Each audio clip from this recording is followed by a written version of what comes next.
It started in Australia, where Djokovic arrived as the defending champion, and the man everyone had to chase. The first battlefield, Melbourne. The quarter-finals were over. Melbourne had its final four.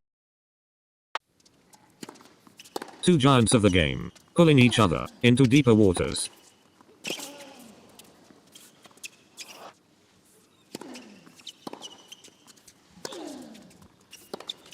Federer struck first, taking the opener in a tiebreak. Wow.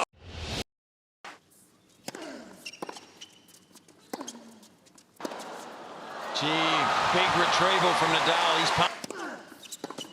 But Nadal responded. He pushed Federer deeper and claimed the next two sets. Federer fought to force a fifth, but Nadal closed the door. Rafa was through to the Australian Open final. Djokovic started like the defending champion, taking the opening set. But Murray refused to fade. He answered in the second.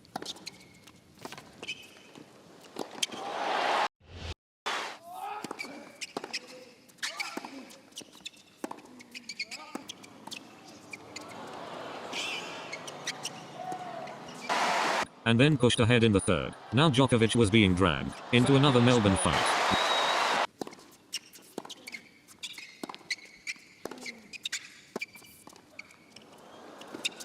Well, that has got to be put back and got to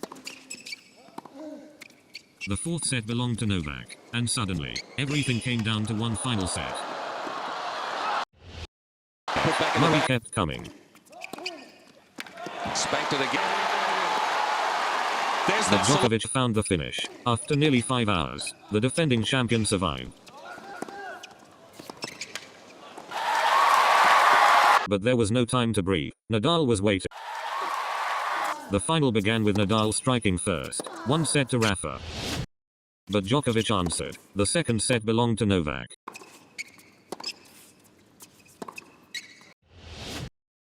Then the third. After hours of punishment, Djokovic had moved ahead, but Nadal was not finished. He dragged the match into a fifth.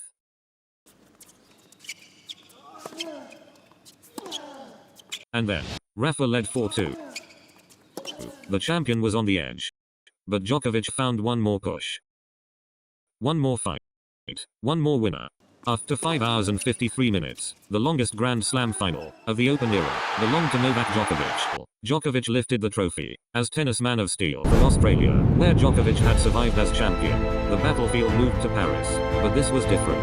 This was clay, and on clay, Nadal was the king. The quarterfinals were over. Djokovic, Nadal, Federer and Federer had reached the final four. In semi-final 1, Nadal swept past Federer, and in semi-final 2, Djokovic defeated Federer to earn the ultimate clay court challenge. Just like Australia, it was Djokovic versus Nadal for the second Grand Slam final of the year. The final began on Nadal's terms. Rafa took the first set. And then the second. Djokovic was chasing history. But on clay, Nadal was still the king. Then the rain arrived. The court grew heavier. Nadal's rhythm began to suffer, and Djokovic suddenly found life. Novak took the third set, 6-2. Then he broke again, and led 2-love in the fourth. Suddenly, Djokovic could see it. His first French Open title, but the rain returned. When they came back, Nadal found his feet again. The fourth set became a fight, but this was Paris. This was clay, and this was Rafa's kingdom. Nadal closed it in 4, and claimed his 7th French Open crown.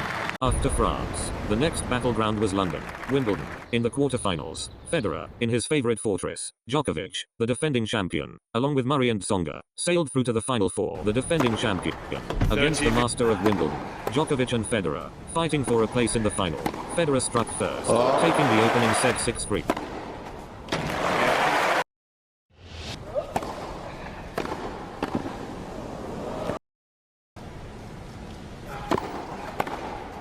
Djokovic answered back, claiming the second by the same score. But then Roger raised the level. He took the third, 6-4, and closed the fourth, 6-3. Federer was back in the Wimbledon final.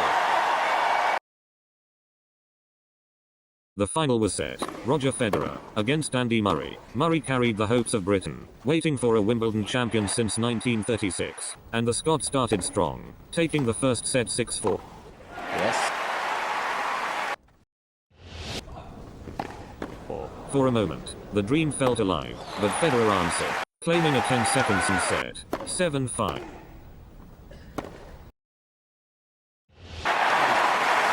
Then he took control, winning the third 6-4.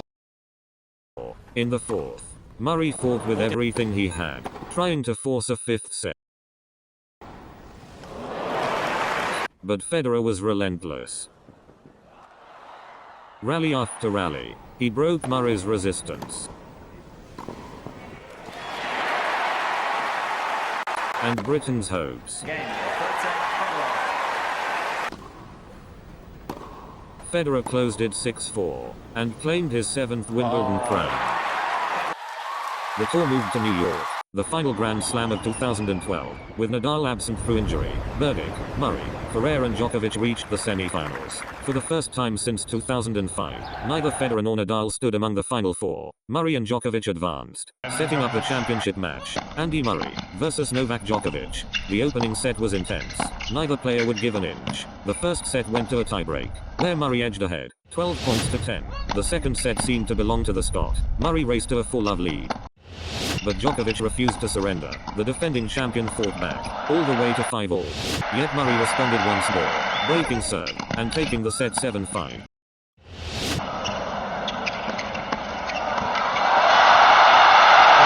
Unreal. 2 sets to love.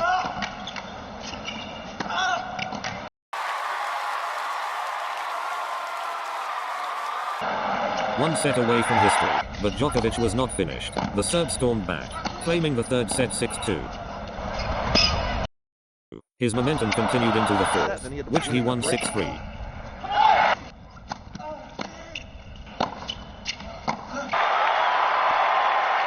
The final had gone the distance. A fifth set, with everything on the line. Murray found another gear. He broke twice, to lead 3-love. Djokovic answered with a break of his own, closing the gap to 3-2.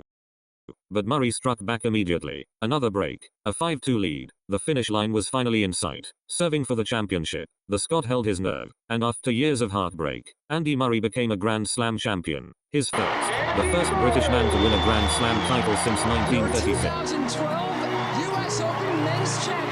2012 became the year of 4 kings. Djokovic in Australia, Nadal in Paris, Federer at Wimbledon, Murray in New York. 4 Grand Slams, 4 champions. The end of an unforgettable season.